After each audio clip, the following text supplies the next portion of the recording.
Hello and welcome. Well, I've got a question for you. How are you doing? Throughout this pandemic, how have you been taking care of yourself, or have you not been taking care of yourself? After being kept indoors for so long now, if you were to really be honest with yourself and rate out of a score of 1 to 10, 10 being totally exhausted, whereabouts are you sitting and feeling at the moment? As lovely as the stay-at-home era has been and is, it really is exhausting. And life pre-COVID was already busy and tiring enough. But where our usual lives, we've had to maintain so much of that being our jobs and keeping our houses in order and looking after the kids. The COVID-19 has really put an extra layer of stress on top of our already busy lives. And this has left many parents feeling run down and burnt out, which is not good for anyone, let's face it. So the question is, how can we prevent burnout? Today we welcome our very special guest, Francesca Pinzone, who's going to help us talk about this. Now, Francesca is the co-founder and CEO of Umbo, a social enterprise that addresses one of Australia's biggest hidden problems, which is access to speech and occupational therapy in regional Australia. Now, Francesca has a ton of qualifications, including a master's degree in international public health from the University of Sydney. Now, she has over 12 years experience working in not-for-profit organisations overseas in countries like Pakistan and UNICEF in India. She's worked for Canteen here in Australia. And she also currently teaches at the University of New South Wales with their Centre of Social Impact. Oh, and before I forget, she's actually a busy mum of 3 young children, and which one of them has received speech pathology. Thank you so much for joining us today, Francesca. I'm really thrilled that you're joining us. How are you? I'm really good, and thank you so much for having me today. I'm really thrilled to be here with you to talk about this topic because it's really important. It is really important. And as we were just saying offline before, it is a heavy topic. So we're going to try as much as possible to put a positive lens onto this, That's right. but at the same time communicating, I guess, a very important message to everyone. But they are interesting times at the moment. And I guess where we're not physically running around like we used to and dropping kids off and picking them up, it does really feel like we are much more tired than normal. But if we think about it logically, it's not really possible because we are sort of in the one place. So this has me thinking, our fatigue and tiredness may not be so much of a physical tiredness, rather more a mental exhaustion caused from stress and anxiety. So on the get-go, I'd love to know what are your thoughts on this? Yeah, I do think that's a really interesting question because we have spent so long, running around every day. We run to sport after school, we run to work, we get ourselves ready, we get our kids ready. And that is a real kind of physical challenge for us. But I have noticed myself, being a lot more kind of tired at home. I think it's that stress and this compounding feeling of trying to work, trying to school your children, trying to keep them safe. You go to the supermarket by yourself because you're scared to take your children out because they touch everything. Also trying to help them with their health and anxiety, talking about the virus that's around and their fears. So there's and then, participating on all these Zoom calls and meetings when your kids are running in the background.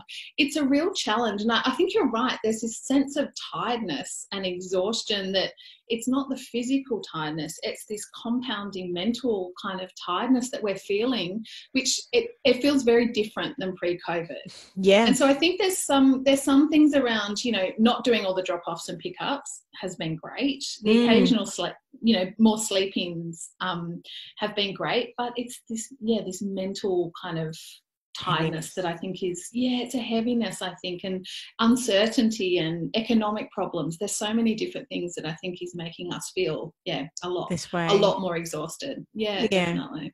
I guess, this whole COVID era, I guess, despite making a slowdown, as you were just saying, has really meant that we are dealing with additional psychological strains that's almost like wearing us out. It sort of feels like at the moment. So what's been your personal experience with this? Have you had, because as we just mentioned before, you are busy with lots of different things, but have you found that you feel it is sort of like wearing you out or anything like that at all, or not maybe? It is.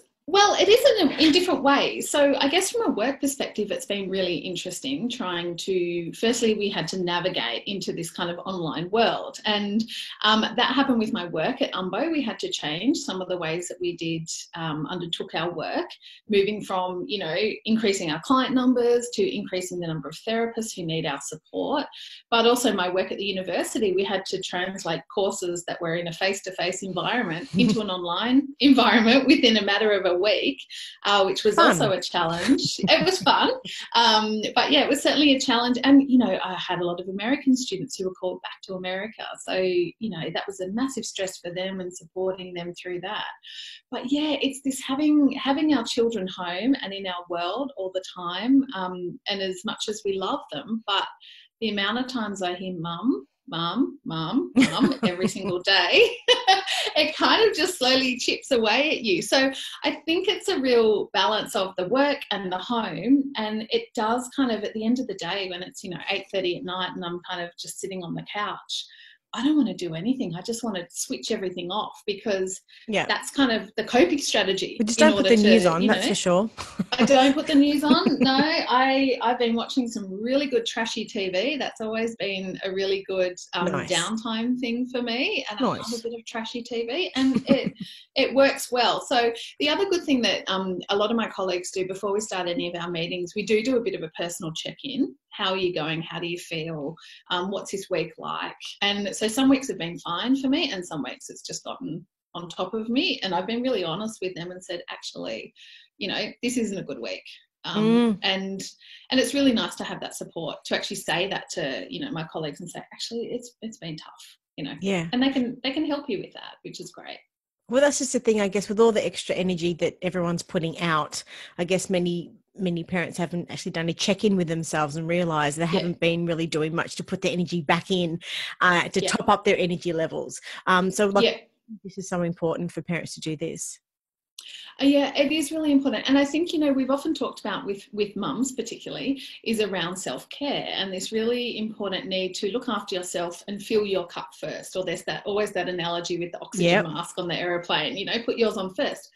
But if your cup filler was to get a massage, or your cup filler was to, go somewhere to a coffee shop, have breakfast and read your book alone, you've lost that. And so that's really hard. You have to find new ways to practice your own self-care. And if you're not someone who likes to sit in that introspective, meditative environment, that can be really hard. I'm I like to get out. I'm not much more, I don't mind reading my book. I love reading my book, but I like to get out and do those types of things. And you've kind of lost some of that. Besides the walking, you've kind of lost, going to the shops and things that maybe you actually quite enjoy doing. And I think that's been a challenge for a lot of people as well. Yeah, when we think about even just going to the shops now, doing my food shopping on the weekend. Well, actually, that's a bit of a break. I quite like the food shopping at the moment. It's a bit of a break. But it's one of those things that you still have the back of your mind, and you're still seeing people with masks and gloves walking around, and rightfully so. But it is. Even the simplest things now sort of can cause some subconscious anxiety. Absolutely. Laughter is a really great way to lift your energy levels, and is always, I guess, the best medicine for anything. So, like you said, with you getting out and moving, for me, it's always putting on a funny film, or listening to a comedian, or just listening to my partner, who's just a comedian himself. He's just the way he sees the world is enough, And I guess for any parent, just listening to their children's laughter can be some of the most uplifting and healing sounds that we can experience, so which is really good food for thought. So I think lifting stress and anxiety, I think definitely laughter is a really good thing as well. Now, we published your article, Preventing Burnout as a Mum. For someone who hasn't read the article yet, can you please give us an overview of what it's about, and just tell us what inspired you to write it? Yeah, sure. So I think it's really important. What inspired me, I guess, is that we carry so much load often, and it's not always just mums, but we do so many things on a daily basis that sometimes we don't actually take stock of. So I actually recently wrote not a to-do list, but a what I've done list. And I did it on like a typical morning, and I just wrote every single thing that I'd done, including have a shower and get dressed and get myself ready, but also, get the kids ready, make their lunch, do all these things. And actually, it was really interesting to see how much, like by 10 o'clock, I'd actually achieved. Crammed into a day. Crammed into a day. And like, rather than having this negative idea of, oh, I've got to do this and this, I actually looked at what I'd achieved so far. And so then I also put that down of, I was feeling a little bit stressed out. This was pre-COVID, but feeling a little stressed out, thinking, gosh, there's all these things like medical appointments for kids and birthday party planning, and then buying the birthday presents and all these things. So I actually wrote them down just to write and see what I did on a weekly basis, or whatever it might be, what things were my responsibility. And it was absolutely enlightening to see why I felt the way I did. Yeah. Because the this list is was why I 3 pages long. Yeah, the list was 3 pages long.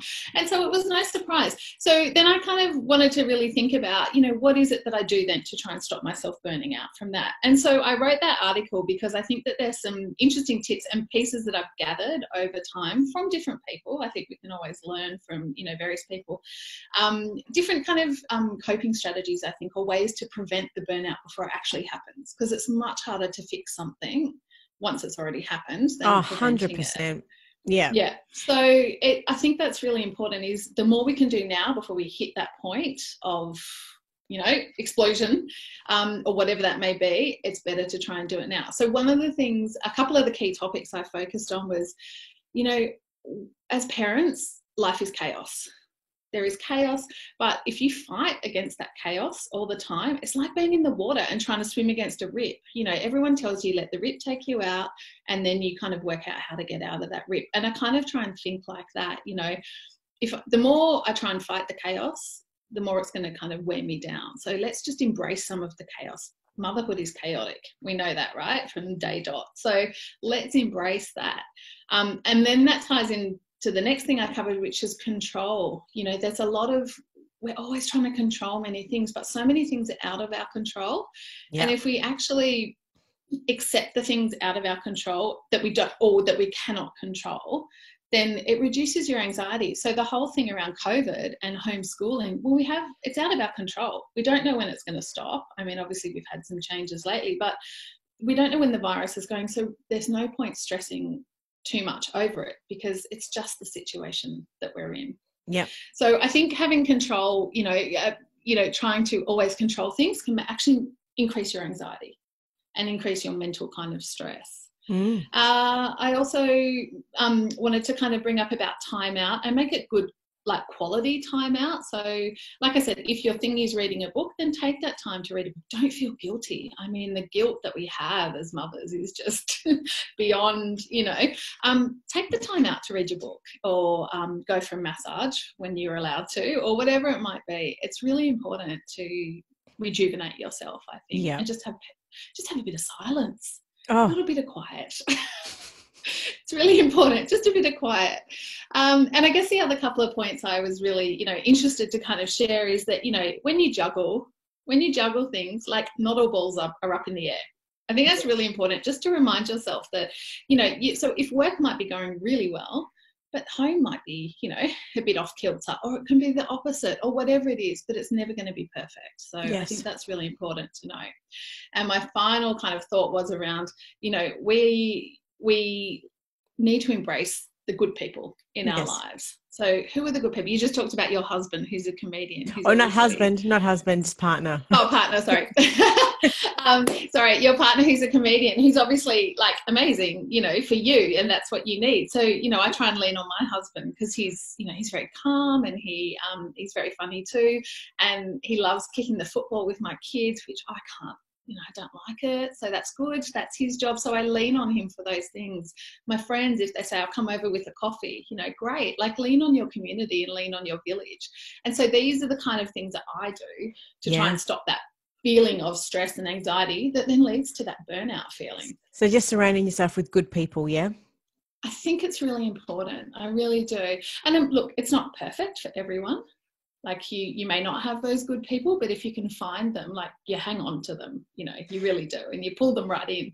Well, that's just the thing, like when you take a bit of an inventory of your life and you sort of work out who are the energy vampires and the people that do actually take the energy from you. Yeah, And then I think a healthy relationship with friends, family, or anyone in your life, there's give and take, isn't there? That as long as yeah, there is that equal balance as much as possible, there's going to be times when you're going through a harder time and you're going to need to lean yeah, on your friends more and vice versa. But, in the absolutely. grand scheme of things, it is a 50-50. So it's at a time at the moment when we're already exhausted, we're already run down, we're already got so much stuff going on, depending on where life is at, the last Yeah, thing you need is an energy vampire in your life and them taking them, totally. so it might just be time just to maybe just have put those friendships on pause, maybe. Have a look at that list of friends and make Yeah, sure yeah. you've got the good Put that on ones. the list. Yeah, add that on your to-do list. Yes. And well, this is the thing, even subconsciously, when you think about those types of people in your life that do drain you, even if it's not that you're speaking to them and seeing them so much, that in your subconscious mind that they can drain your thoughts and your energy. So, when you're looking at your to-do list, like you were just saying before, if you've got someone in your life, they may have already taken 20% of your energy of the day because you're worried about what they said or all of that yucky Yeah, stuff that can happen in yeah, our lives. it's very true. They're out It's there. very You got to be true. careful. Hey, They are. Yes. You life's just too got short. to identify them. That's right. Life's too Just short. know who they are. That's right. Okay, so now for you as a co-founder, a chief operating officer of a social enterprise, a university lecturer, and a mother of three, you are a superwoman. But I'd love Oh, to know, how are you wow. currently Thanks. prioritizing your time and managing, I guess, all the various responsibilities in your life during this pandemic and crazy time at the moment? Yeah, well, it has been chaos, I have to be really honest. But I guess for me, the easiest way to do that, I kind of compartmentalize things sometimes. So on the days that the kids are home, because obviously they've gone back to school a couple of days now in New South Wales, we're allowed to go back to school a few days. So the days that they're home, I'm doing my very best to try and focus on their schoolwork if I can. It's not going that well. I'm trying not to kind of stress about it. I also have a 4-year-old who doesn't want to do anything. She just wants to lie on the couch or jump on the trampoline. So that's kind of been really tricky to juggle when they're home. On the days that they've gone to school now, I'm really trying to focus on work and get as much done so that I'm not distracted when they're at home, because it is really hard to balance that distraction of work, or it's not even distraction, what your kind of, what your priority is at work, but also your children. And I do want to look back at this time because it's really unique. It Um, is. and So once in I a want to look, generation. it is. And I want to look back and think, oh, I hope they didn't think I just shouted at them all the time to No. do their homework. Or, I want them to think, oh, it was really lovely to spend time with mum and dad, or my siblings or whoever it is. And so I really am trying very hard when I have my kids at home to actually spend that time with them. That said, the homework and the schoolwork that's coming home, oh my gosh, it's been tough. It's been really The tough. struggle is real. The struggle is real. I can't even understand what they actually want them to do half the time, let alone actually do the work. And plus, I've got 2 boys and a girl. So my boys, like, their attention span's about 20 minutes, if that. If that. And then they're rolling on the couch, they're wrestling, they're rumbling, So it is really interesting spending such a lot of time together. Yeah. And you, like a lot Mm. of mums at the moment, already had a lot on your plate before the pandemic. And now there's, as you Yeah. just mentioned, you're homeschooling, working from home. And I guess there's so much more going on. So how are you personally managing your mental health at this time? Yeah, so for me, so the other day, last Thursday, I think I said to my husband, who's also working from home, but he's kind of working a lot more in the office, depending on the time. At about 3:30, I said, "They are all yours. I'm just disappearing for half an hour." And so I just went up to my bedroom and I just shut the door and I said, I'm not going to talk to anybody for half an hour. I've been trying to get out and exercise, do a walk in the morning, because it does totally change your mindset. Yes. As to things. And I'm very lucky. I live near the water, so I can go for a walk, along the water. And I've been meeting a friend, every Saturday. We do a really long walk and have a coffee afterwards, and that's been really good. It's been really helpful for me. So I think just really kind of this idea of the way I'm trying to approach my mental health is I'm not going to do it all. I can't do it all. It's absolutely impossible to do it all. And, you know, managing my kids' behaviours as well as, you know, and their stress and anxiety plus mine, plus their schoolwork, plus work, it's just impossible. So I think just really being really honest and pragmatic. What can I do? What can we achieve? And like I said, leaning on my husband, leaning on, you know, my parents, trying to do Zoom calls with them so they can do a bit of maths homework so I can have a bit of, you know, time. I think all those types of things are really important for my mental health. Yeah. And I guess leveraging off the community around you as well. Is this something that you've done a lot of? Yeah, so I'm surrounded, like in my kind of little village of myself, I've got my colleagues at work, and so I've tried to, you know, we work really closely together. So it's leveraging off them, saying to them, you know, I may or may not get something done, or actually just seeing their faces is really nice when we have our Zoom calls, and they've got a different energy than what I'm at home. So that's actually really good for me, is to see other people and, you know, their perspectives.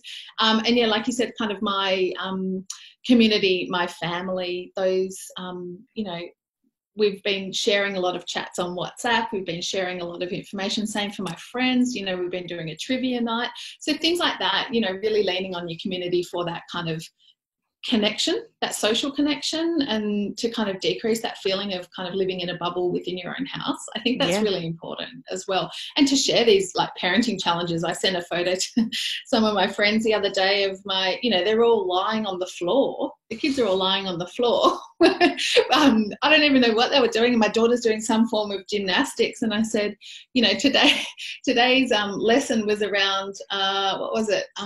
Defiance, irritability, and something else. We're talking about emotions today, because I just kind of gave up and thought, well, I'm not going to stress about it, you know. So sharing that information with your friends, I think, is really important as well. And how do you know when you're close to burnout, and for others thinking that they're going through burnout or can see that it's not far away? So what's your advice for them, I guess?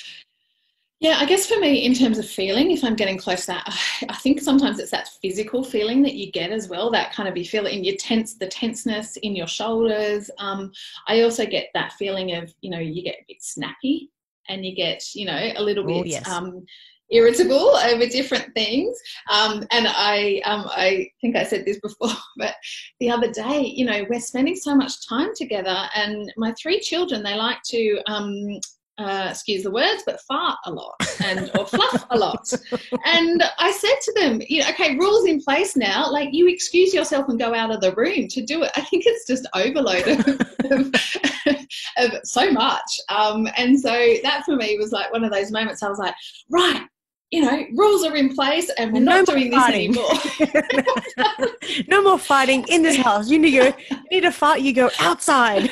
Exactly. And it kind of goes away from things that I'd read. Like Maggie Dent has, you know, she does a lot about raising boys, and she's boys love fart jokes, and they love farting and they love burping and stuff. And she's like, you've got to embrace that if you've got boys, right? So I've tried to let myself do that and just be not too precious about it. But the other day I'd had enough, and I was just like, right, no more, you know, everybody stop. So, and that for me was like, okay, I think I've had enough. I think I need to go for a walk. And, you know, I'm getting to that point of, you know, I can feel myself getting stressed out, and it came out in a conversation, you know, in the way of farting as opposed to something else, if that makes sense. You needed a fart, so you went outside. I gave myself that excuse to walk out the front door, one or the other. Even if you just need it. And so I just think, you know, it's really important to, and I think for, you know, for other people, like find those signs, recognize those signs and try and get onto them early. So if you feel that tightness in your chest or whatever it is, or you look around your living room and it's completely chaos and there's toys and books, like find the signs and the triggers for you and get onto them early, because I think that's really important. You know, we have to kind of, again, you know, prevention is better than cure. You have to get there, you know, try and tackle that burnout feeling before it comes and it takes over, because once you're there, it's so hard to get out of it, get out of that sense. And burnout is so real, isn't it? Like, you know, parents just keep pushing themselves until one day they wake up and they're like, I can't get myself out of bed. That's right. And it's almost like running a car when there's no petrol, and at one point it just stops working. What do you think? Yeah, it's so true. It's so true. And, you know, you can't be a great, you won't be a great parent if you can't look after yourself as well, I think. And that's what's really important as well is, you know, we all want to do the best that we can for our kids. We love them. They're driving us crazy, but we love them. And so in order to do that, you really do have to take care of yourself and take care of your relationships, you know, whoever it is that you co-parent with, or those relationships with your kids. You want to have really nice relationships with them. And so it's really important to take that time out so that you can actually build those relationships. But why do you think it's, you know, what us all sort of leave it till it's like too late and realize that we're going to do something like when we are burnt out? Like, why do we leave it so late, do you think? Oh, we're just so good at putting ourselves last. I think sometimes it's the whole burnt toast, you know, and I saw my mum do it. She was amazing. I've got twin older sisters and a younger brother. And so there's 4 of us, and she looked after us. And it's this, you know, but she always took the last bit of toast, and it was always the burnt piece, because we put everybody else's needs first. And so I think we don't recognize those signs of burnout in ourselves until sometimes it is too late. And then you think, I should be able to do this. Why can't I manage my kids and my work? And so over there manages their work fine, you know, and they can do this and this with 100%. their kids. But we don't, you know, we have to look at what works for us as individuals. You might be great at delegating and outsourcing stuff, and that's what works for you and your family. So I think we just have to, we can't compare ourselves to other parents. We can't compare ourselves to social media. We know none of that's, you know, the reality. And so I think that we need to make sure that we do prioritize ourselves and don't let ourselves get to that point before it happens. Yeah. And look, there is a really serious side to burnout that we should speak about briefly that can affect our health. It's not just, I guess, being busy is like wearing a badge of honor and sort of that, you know, we all love to be busy, and everyone, there's different levels of busyness and all that sort of stuff, but it's not something that we should really be, I guess, able to accept in a long term for like a prolonged period of time, because that stress and that burnout can lead to very serious health issues and even neurological disorders, and that being illnesses of the nervous system. I know this personally because I was diagnosed with MS, multiple sclerosis, when I was young, and at that point I didn't realize that I guess there are hundreds of millions of people worldwide that are affected by neurological disorders that are possibly and mostly can be preventable just from managing stress better. They are things like strokes, serious migraines, and other headache disorders like MS, brain tumors, and all that yucky stuff. So my point really is not to scare anyone. It's just the fact that, and as you said at the very start of this chat, a lot of these things can be preventable. We just need to know at what point. How does our body feel when we are in that place of high stress? And, you know, with the nervous system, that's something everyone's body feels different. Like, how does yours feel like when you're really stressed? What do you feel? I get this kind of funny sense in my shoulders, this kind of heaviness or this tightness, and I feel like I just need to, you know, have a big stretch and a shake out. And often for me, I've got to move, like I've got to go for a walk, or I've got to do something, even if it's a quick walk around the block.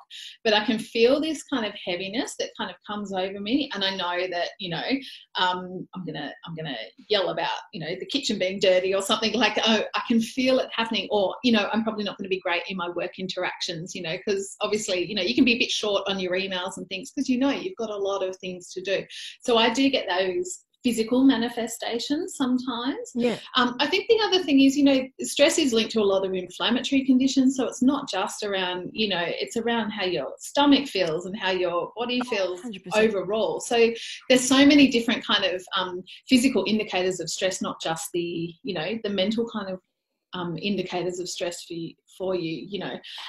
So I think it's so important to kind of know your triggers and know your points where you actually start to feel it. So I do get migraines, and often those migraines are coming when, you know, I've kind of worked too late, or I'm overtired, those types of things. And I know they're coming, and I know what I have to do to try and stop it. But sometimes you're on that treadmill and you're still running, and you just kind of can't jump off. And so you don't jump off, but then, you know, the inevitable happens and you end up with the migraine or whatever it might be. So it's really important to kind of see those signs in yourself and actually try and minimize whatever those stresses are at that time. Yeah, and that's the easy thing. said than done. It's so much easier said than done, and that's just the thing. But this is about prolonged stress. This is just not about the, I guess, the last sort of you know, 3 months, No. however long it's been with COVID-19.